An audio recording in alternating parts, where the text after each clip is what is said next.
পপের জীবনে অনেক স্বপ্ন, আর 5টা সাধারণ মানুষের মতো পপও স্বপ্ন দেখে।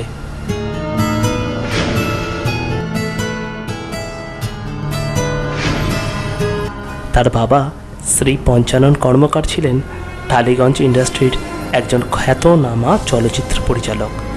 সে জীবনে ফিল্ম ডিরেকশন ছাড়া কিছুই বুঝতো না।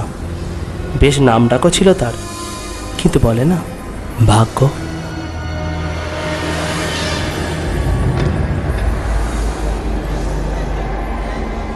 হঠাৎ অল্প বয়সে হার্ট অ্যাটাকে তার মৃত্যু ঘটে।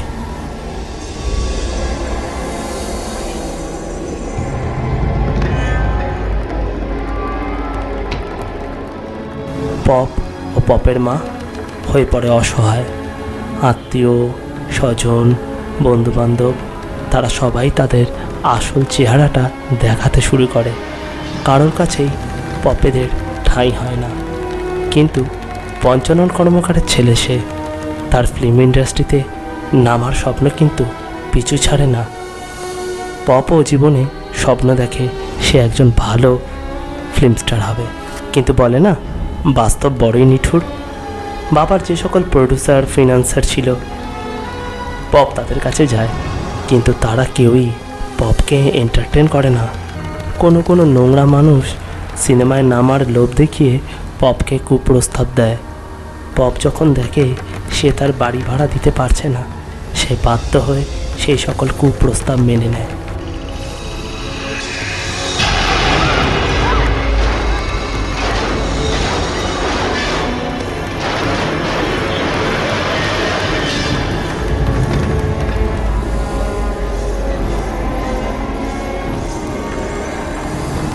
কিন্তু মানুষের জীবন তো সবসময় খারাপ পথে চলে না, কোনো না কোনো দিন ভালো ভাগ্য আসে। তাই হঠাৎ একদিন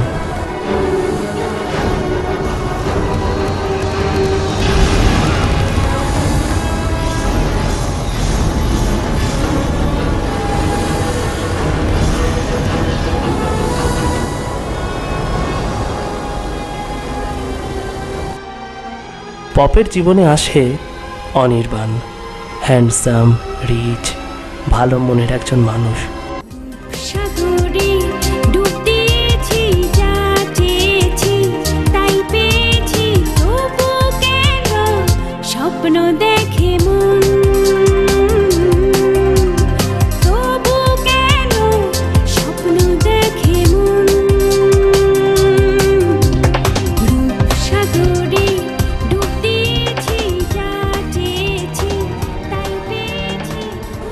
অনির্বাণ পপকে নিয়ে ছবি বানায়, ছবি হিট করেও যায়,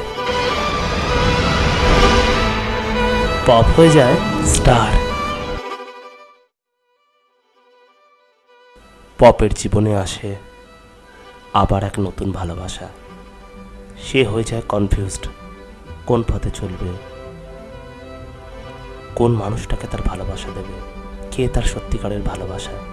এই নিয়ে শুরু হয়ে যায় তার জীবনে নতুন টানাপোড়েন।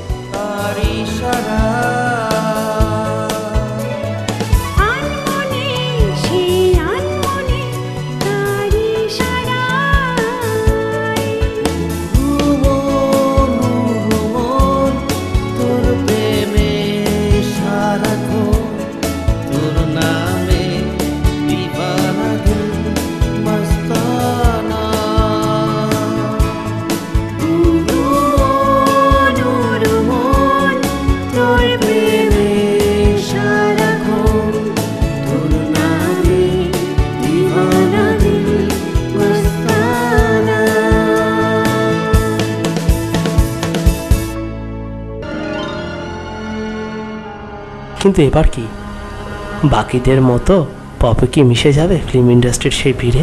বলে ওই আগুন কেন জ্বলে,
যাবে বাকি 5টা খারাপ মানুষের মতো আর একটা